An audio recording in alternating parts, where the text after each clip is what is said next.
Aquest cap de setmana arriba a Monistrol de Montserrat una nova edició de la Fira de la Coca i el Mató. Ja són 19 edicions i en aquest temps el certamen s'ha convertit en una cita indispensable per als amants de la gastronomia.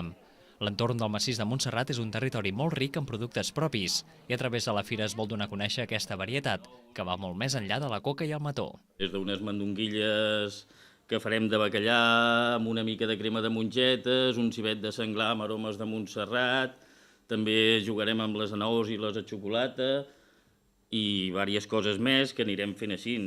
M'explico, muntarem les paradetes i anirem a servir, ens hem ajuntat entre tots, uns faran una feina, els altres en faran una altra. Aquesta iniciativa, anomenada el Tastet de la Gastronomia de Montserrat, inclou fins a 10 receptes i es podrà fer tant dissabte com diumenge al matí i a la tarda. El preu és de 2 euros cada tastet.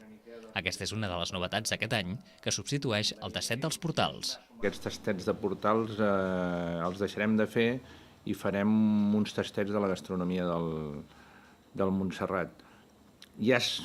Aquests tastets es feien d'una manera així simbòlica, gratuïta i molt volàtil, i aquest cop no, volem que sigui una mica un dels eixos de la fira. Però a banda de les prop de 40 parades de gastronomia, també n'hi haurà d'artesania, tallers i d'entitats del municipi. El pressupost d'enguany suma al voltant de 20.000 euros i té el suport del Patronat de la Muntanya. Si parlem en xifres econòmiques, l'aportació d'aquest any és un pèl inferior perquè en els altres anys, perquè hi ha aquests ajustaments econòmics, però el suport per part del Patronat seguirà tenint-lo en les properes edicions de la Fira de la Coca i el Mató aquí a Monistrol, el darrer cap de setmana d'octubre.